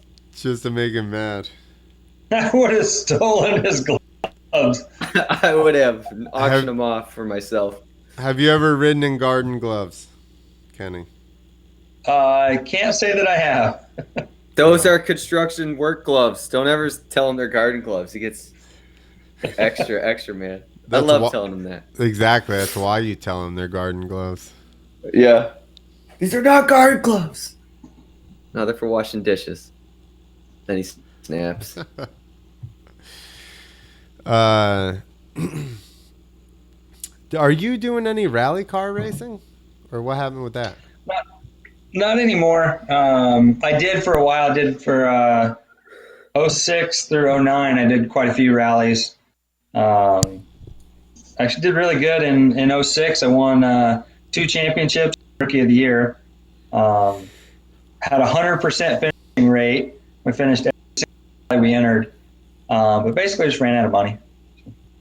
Even with winning stuff, it was just so like, fuck. Yeah, it's an incredibly expensive sport, and there's very little like TV coverage or anything to it now, or even back then. So it's hard to find a sponsor. You know, it's kind of like going to watch an enduro race or a cross country or something. You know, you're off in the woods where there's not many spectator areas.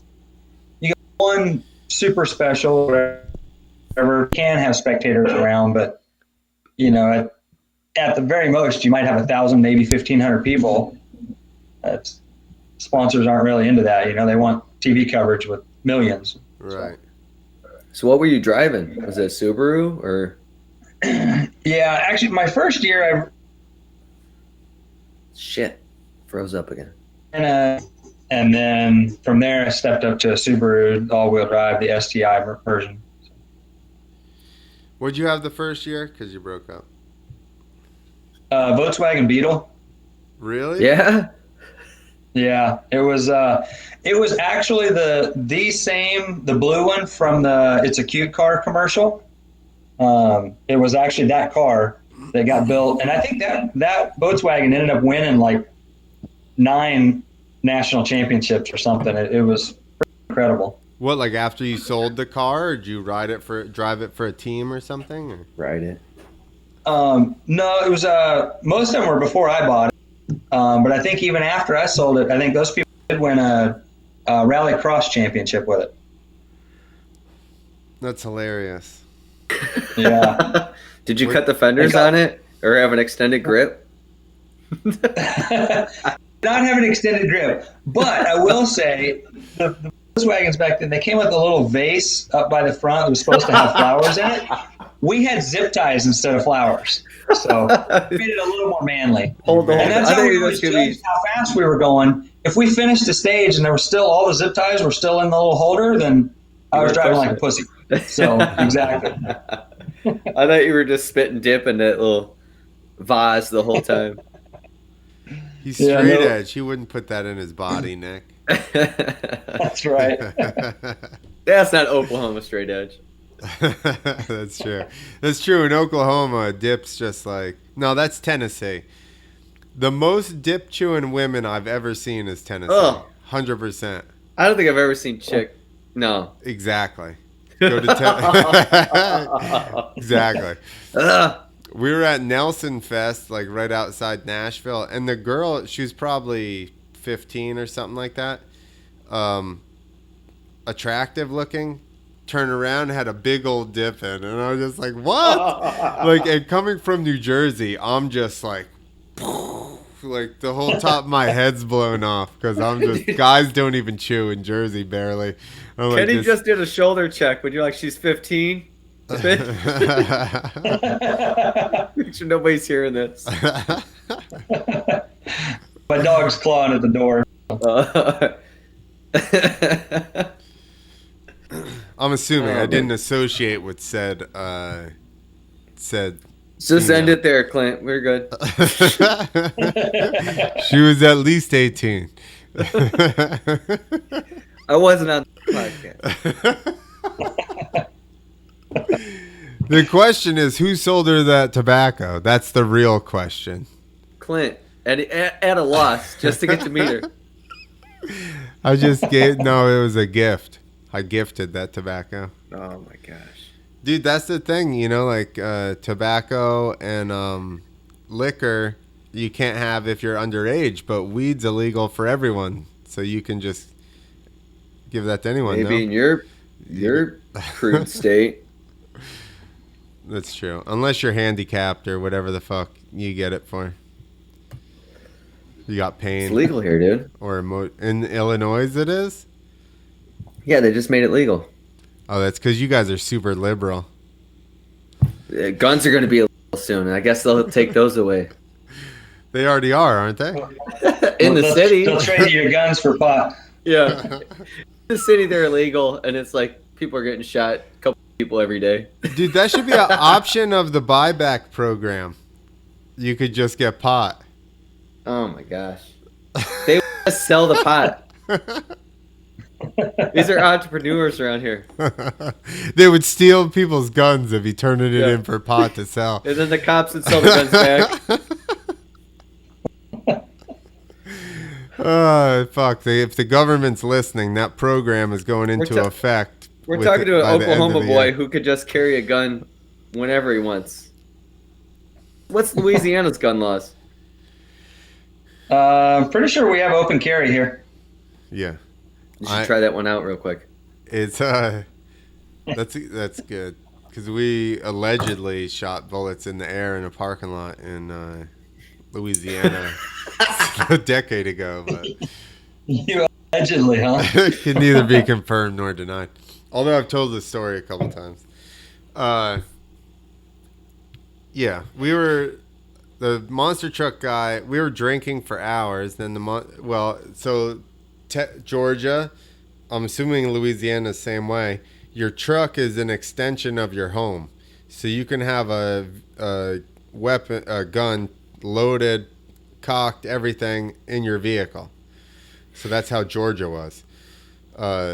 So I think we probably unloaded them or something. But we're after the event, they're like fixing their monster truck shows, and he wasn't. His crew was, and he's the owner of the truck.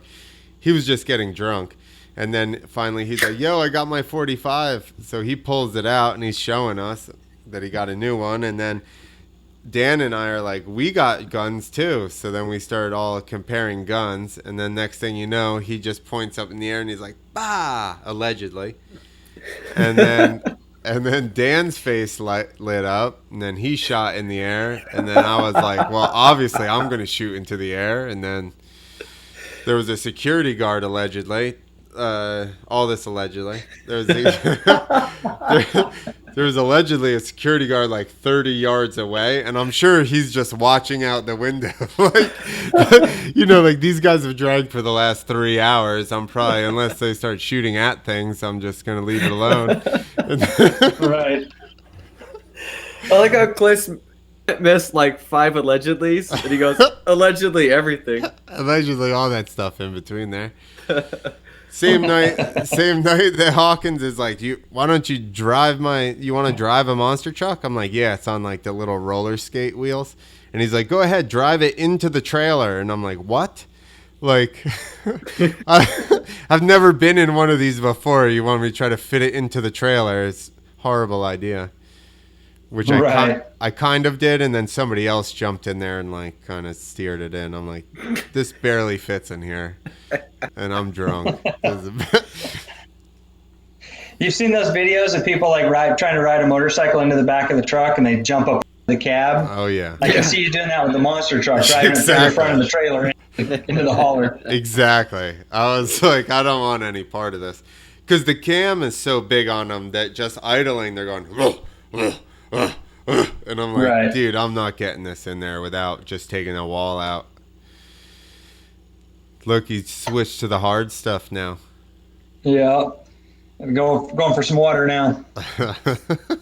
He's getting the fluoride to go to bed. Oh, shit. Dude, his water is soft as fuck down there, I guarantee it. Right? You can never wash the soap off in the shower, can you? Yeah, no, it's not too bad. Dude, that's dance water. Everyone in the shower, like, you can hear people yelling, I can't get the soap off. Like, which water is softer, Louisiana or Oklahoma? Definitely Louisiana. Oh, yeah? Huh. Dang. Do you have a I gotta well get down there and water try this out. in Oklahoma? I bet Louisiana you don't. No, both of them are on rural water or city water. Oh, you guys are getting fluorided. Yep, we are.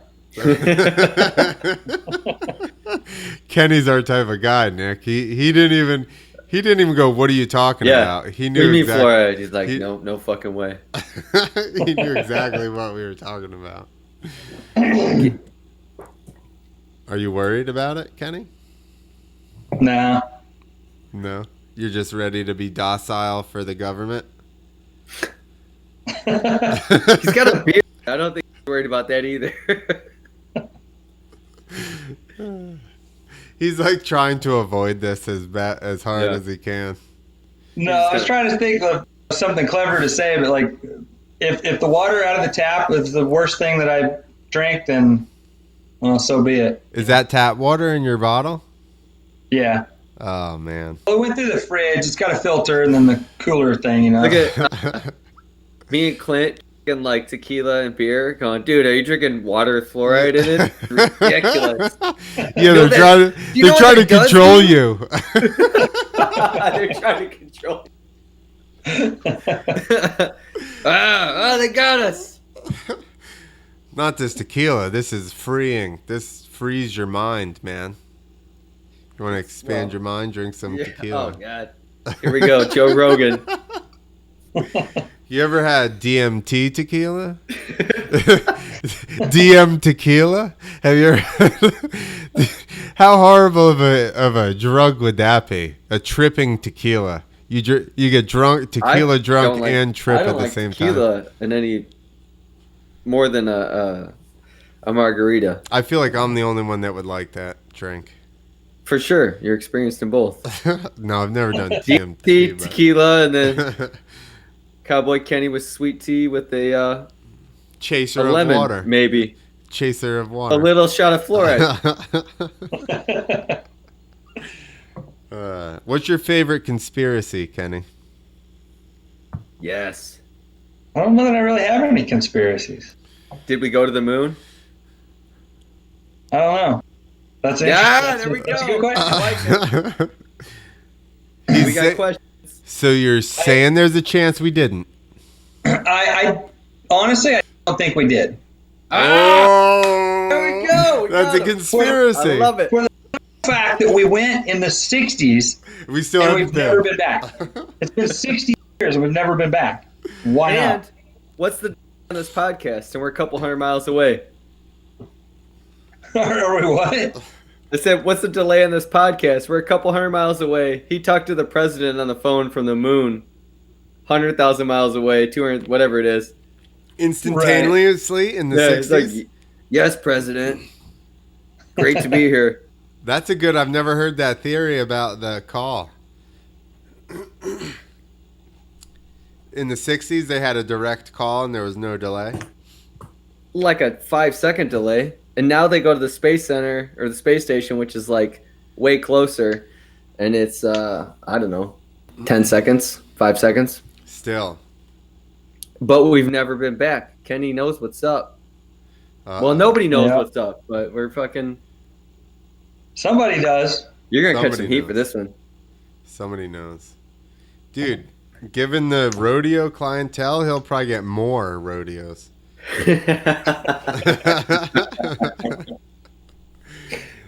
Straight edge rodeo stuntman claims we never went to the moon. Exactly. That line. He thinks, I wonder what would get you more. Do we want closed borders or open borders? We're like, if the borders are open, more Mexicans can come to the rodeo. Send him to the moon that doesn't exist. Yeah, there you go. No, I'm definitely for closing borders. Like, come here, absolutely come here, but do it legally. Yeah, I agree. Yo, it's like I said it to people that were like, "Oh man, that's bullshit. We should let everybody in." I was like, "You work at a job, right? What if just whoever showed up for the day got paid at the end of the day?" And so then you just had thousands of people showing up and being like, "Yeah, I was here today," and then you had to pay them. I'm like, how long would that business last? Probably not very fucking long, would it? Yeah. They can go open borders. I'm just not paying taxes anymore, and then nobody can get tax money. See how long that lasts. Right. And insurance is such a bullshit. Don't get me started on Yeah. this. Hey, like, dude, first off, I figured out I've been hurt fairly regularly. If I had saved all the money I spent in insurance every time I got hurt, I could have just paid it off in fucking cash. But we're not. Right. Nobody's programmed like that. You got to gamble on your own health. That's right. You got to bet against yourself that you're gonna get way worse fucked up. And you were making the bet as a guy who's gonna get fucked up. Exactly. And it backfired. Imagine listen, your average person.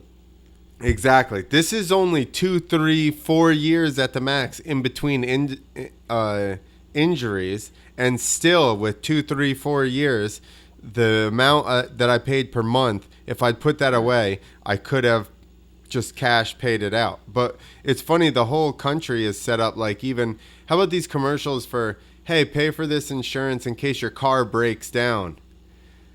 How about just fix it? You get, they're like, because parts are expensive when you have to replace it and blah, blah, blah. And I'm like, but if you pay for that for 2 years, by the time your transmission blows out, you already could have bought a new fucking transmission. Like, but just nobody saves anything. It's just like coronavirus. You're scared, fear, everything. Right. Like, Kenny, when you do movies, do they offer insurance? Oh, yeah. Yeah, it's unionized through SAG, the Screen Actors Guild. He's part of the problem, Nick. Oh, he's a union. Shit.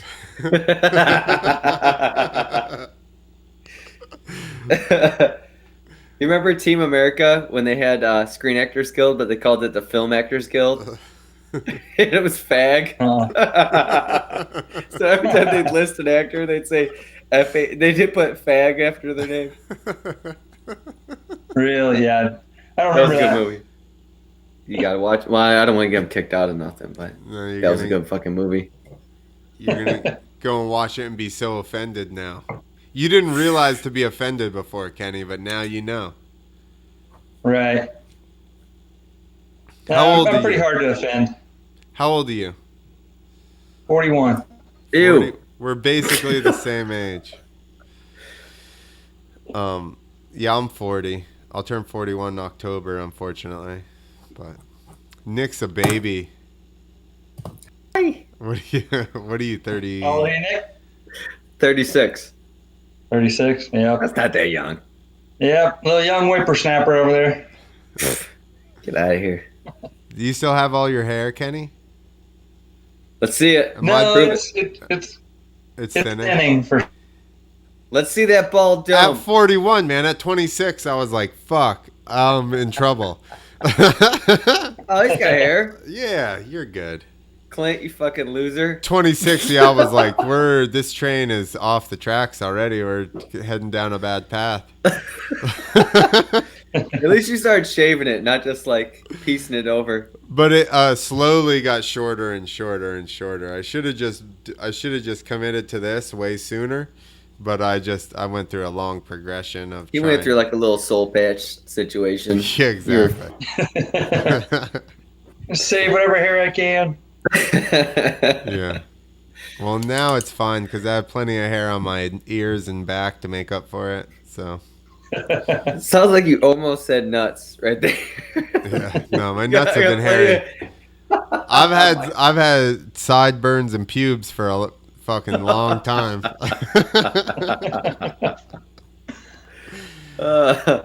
See, this is why people watch this, Kenny. They want to get to know you, not like, my bike ran great. I adjusted the clickers and swapped the pull rods. Here's a sticker.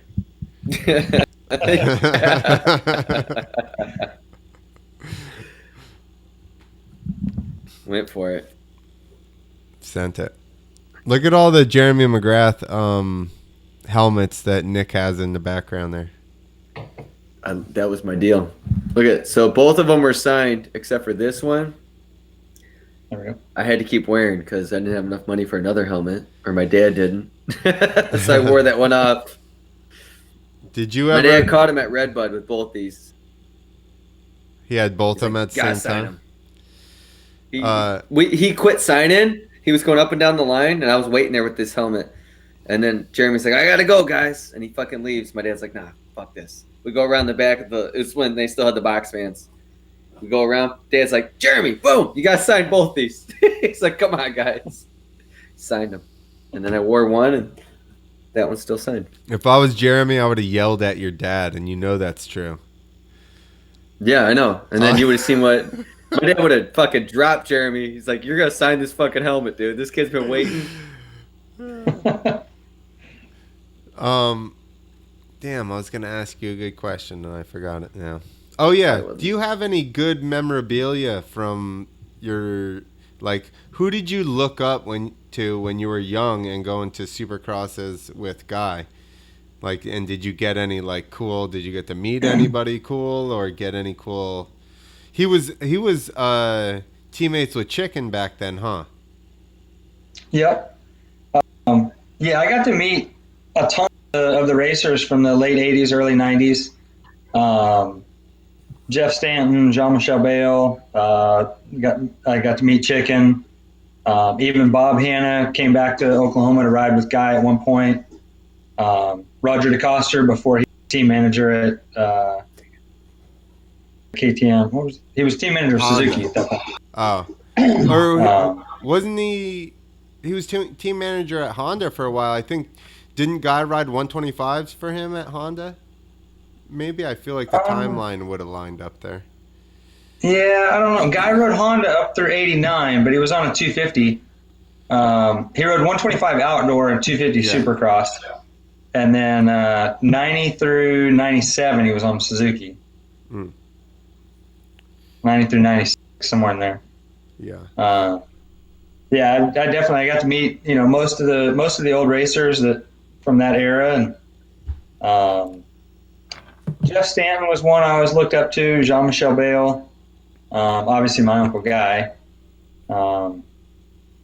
Those were two of the kind of the idols that I had their post and stuff like that. So.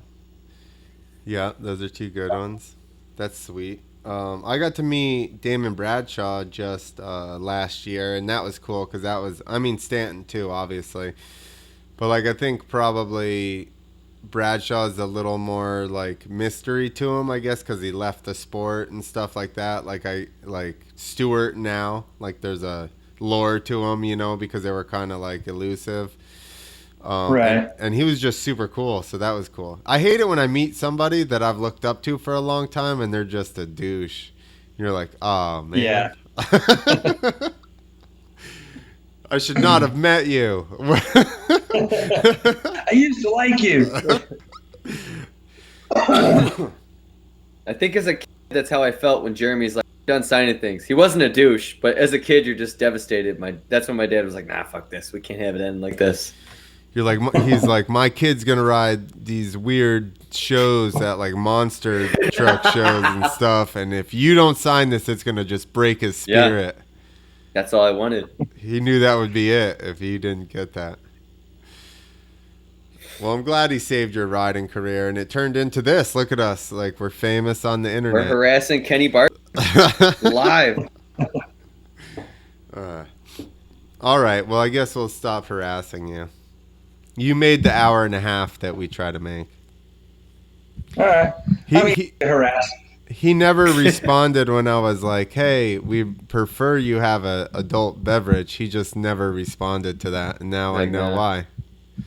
Yeah. He's Sorry. his own man. You ever smoked the reefer? No. Never. Yeah, Never. Hey, ever. you drink? No, you ever smoked the reefer? Listen, he's probably heroin. Never damn. Are you? I bet you've gotten hurt and taken a pain pill. That's synthetic heroin. You dabbled. You drug addict. Not very often, but I have taken them. Dude, you druggy. I know it. Isn't it? He's like, I didn't take them. I just crunched them up and put them in my ass. That's not doing drugs. Yeah, exactly. It's not like you put him in his vagina, because that would be intercourse. The butt is fine. God. That went weirder than that. Yeah. Way weird. He's a Greek. He's a young Greek lady. Young Greek woman. Or Jewish, right? Either one of them. Now we're going into history. Right? Those are the two cultures shit. that do anal so that they remain a virgin. I Allegedly. don't know about Jews. Allegedly. Maybe not Greeks. But it's 'cause- yeah. This is the second time I'm gonna dip out of this podcast. No, all right. Don't dip out. No, you were in here talking about underage girls earlier. That was you feeding them fucking booze and weed or something. No, I gave her tobacco. he doubled down on it. Dude, Listen. Kenny's kid can watch this. I know, that's why he hasn't commented in the last 5 minutes. Yeah. He's He's just thinking about his kid on a tablet in the other room going, oh, shit. He's not on that thing. All right. He's probably asleep by now. I would hope so. He better be 9 o'clock. You better go shut that. I'd off the router real quick. 9 o'clock. Who's That's going to right. bed at 9? Are your kids asleep, Nick? I hope so. They 8 ain't. o'clock, dude. Yeah, right. I mean, I yell at him at 8, but then Yeah, exactly. And how old's your kid? Your son? who? Ike. Kenny or me? Yes, your kid, Ike. Do I have kids? Ike's 6. Exactly. He's still But he up, has Kenny. no, but usually after his last cigarette, then he's tired. He's done. His last cigarette's at 8:30. That's it. I go, he's passed out. Brent's still finishing her wine. Dad, I'm not ready for bed. All right. He's like My one kids more, are fucking straight one edge, more Kenny. Don't worry cig, about one this more guy. cig, Dad. I swear I'll sleep through the night. All right. We just lost whatever sponsorship we had. That was it. Thanks, Kenny. You totally fucked the show up.